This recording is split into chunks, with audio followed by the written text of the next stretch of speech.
عرضی سلام دوستان عزیز، حضوری هر یک شما قرار دارم با پیشنهاد یک نوار جالب و امروز من قرار دادم که رنگ کارتژ کانون 5049 رو عوض کنم و این رو با شما نشون دهم که در شرایط خونه شما توانید به استفاده از راهگیری و صرفه زیادی مبلغ این رو عوض نمایید. و شما ضرورت است که تنها رنگ رو خریداری کرده خود با طوری انفرادی عوض نمایید. خب آغاز میکنیم. پیش از همه از کشودن همون گایکی که در بالای پرینتر مستحکم دست و بسیار هم باید دقت باشیم که مخصوص نوچکی که دارد اونها رو ما رعایت کنیم. و چطوری که من در نوار با شما نشون میدهم الان همین طور شما میتونید کارتژ رو با دو قسمت جدا کنید.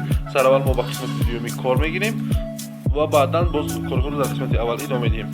خب با ما ضرورت است که مخصوص اشیایی که هست اونها رو کشوده کنیم و به خاطر تازه کردن رنگ پیشینه این با ما ضرورت است که مخصوص فن این رو تازه کنیم و در شرایط خانه شما میتونید از موی خشک کننده در اینجا استفاده برید.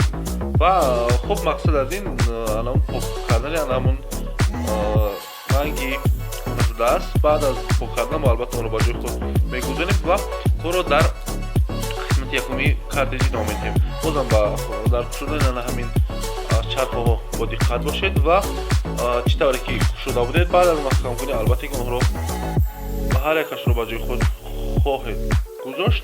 البته بعد از کشودن ما باز مخصوص چوبچه‌ای که هست اونها رو نیز میکشیم. البته تازه کردن نیز خیلی ضروری است به خاطر که ما در وقتی استفاده رنگی که نشده با ما خلل نرساند.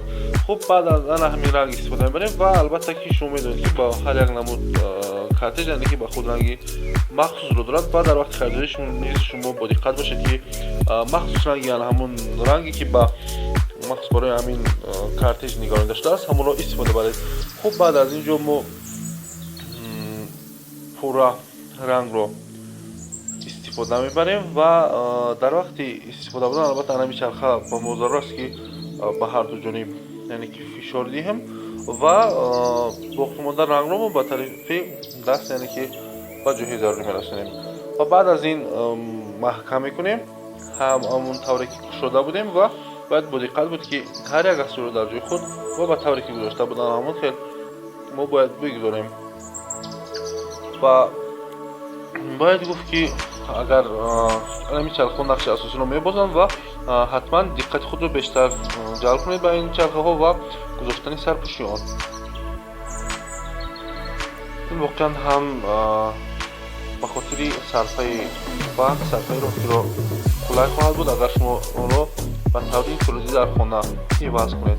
خب بعدا سرپوشی آخرین رو ما با کارتژ مستحکم میکنیم و البته که در مستحکم کنی با دقت باشید هر یک تاش رو با جای خود و اون ها اشیایی که از پرینتر برآورده بودیم اون رو باز با جای خود خواهیم گذاشت. خب اکنون کارتژ نیز آماده است. ما سرپوشی آخرین رو مستحکم میکنیم و البته نقش باری دارد همین ها. اکنون کارتژ ما آماده شد و میتوانیم که اون رو مورد استفاده قرار بدهیم و به خاطر پیشبرد باز هم پیشرفت کار شما البته که صرف از وقت و راهگیری خیلی ضروری است.